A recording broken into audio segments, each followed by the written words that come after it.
Hey everybody, it's Lisa at TNL-Pottery. I have a new kiln opening.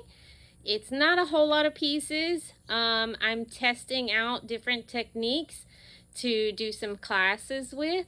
So I'm kind of excited because these are all new techniques I haven't done before, and I just want to see how they came out. So let's dig in. Okay.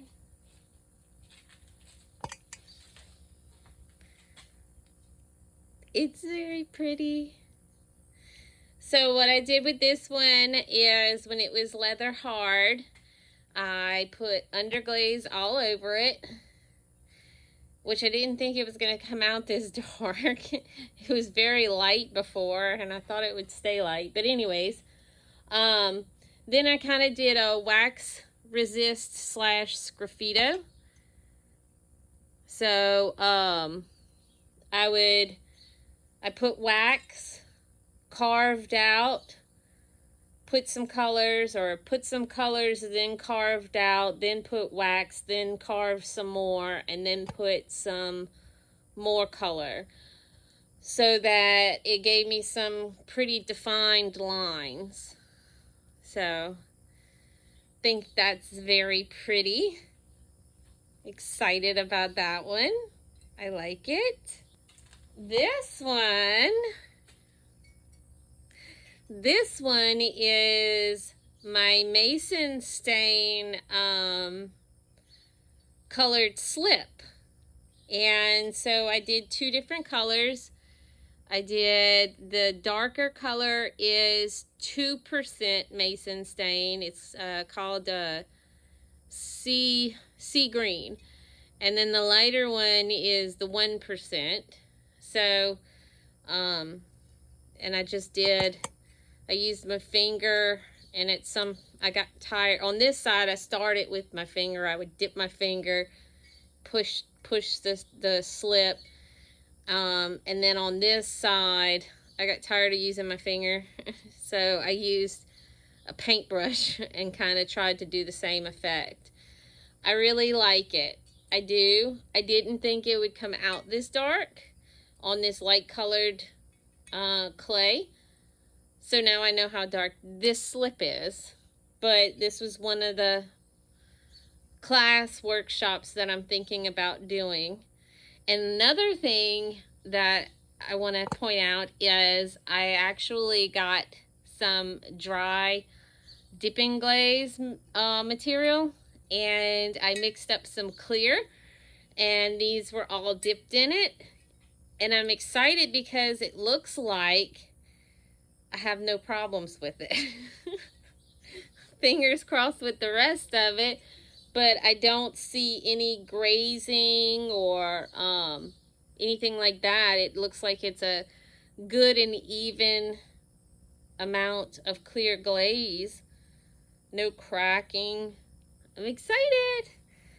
I was kind of worried about it because when I first mixed it, the way the directions said, it was a little thick because I had just used a pre-made dipping glaze for cone 6, and it was very thin, and so I added a little extra water to it and mixed it up. So I was kind of worried about it, but it turned out really good.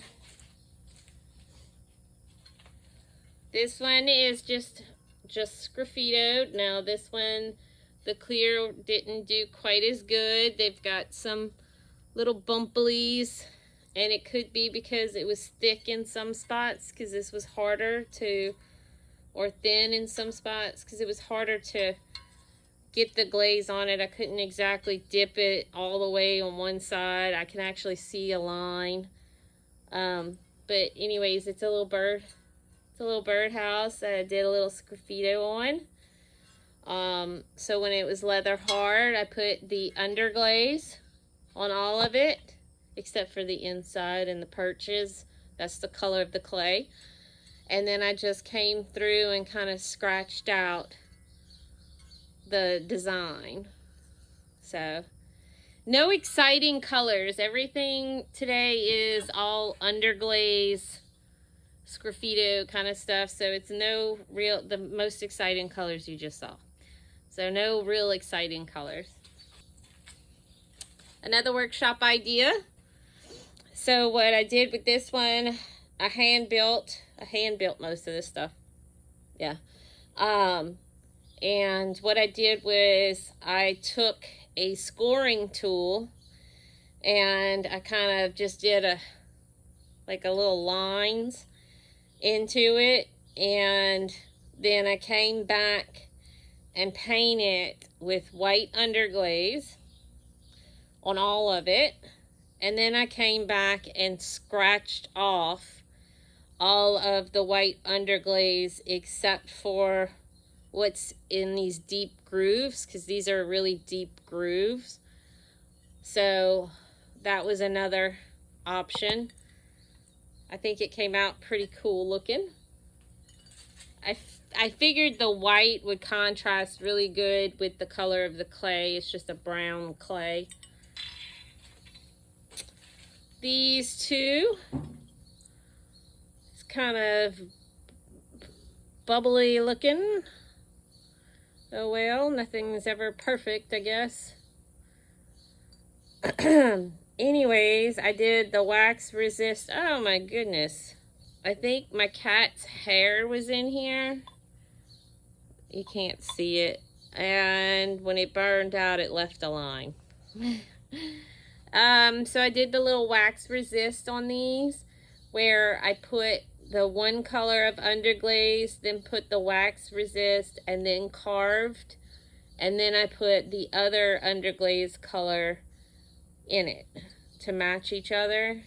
Not real happy with them because there is a lot of bubbling going on. I don't know if that clear likes this brown clay, because the clear worked very well because I did the clear dipping on these as well as the first vases. But the first vases, I don't see any bubbling or any problems. But on the brown clay, it looks like there's some kind of reaction between the underglaze or the clay. So there are some pretty colors. I just forgot about them. And one of them is another one of these. It's basically just a little thing you can put either pencils or toothbrushes or something in. This one, you can kind of see some of the lines. I put a lace imprint into the clay. And on this color is, I'm trying to think which color it is. Moss Mist, I think it's Moss Mist. Anyways, it's one of the new Amico Potter's Choice Flux glazes. I thought it would look nice against this brown with the texture, but it did kind of drown out the texture some. It could also be because my texture was not very deep. I should have made it a little deeper, but anyways, it's still a very pretty little dish. And I have two jewelry holders. There's this one, which I can see is kind of cockeyed. That's because when I was trying to throw the full piece, because I have thrown it before, where I pull the stem up and do the dish at the top. But I was trying to make it a little bit bigger because the other ones I made were smaller. And this time when I was doing it, I was trying a different technique and it didn't really work.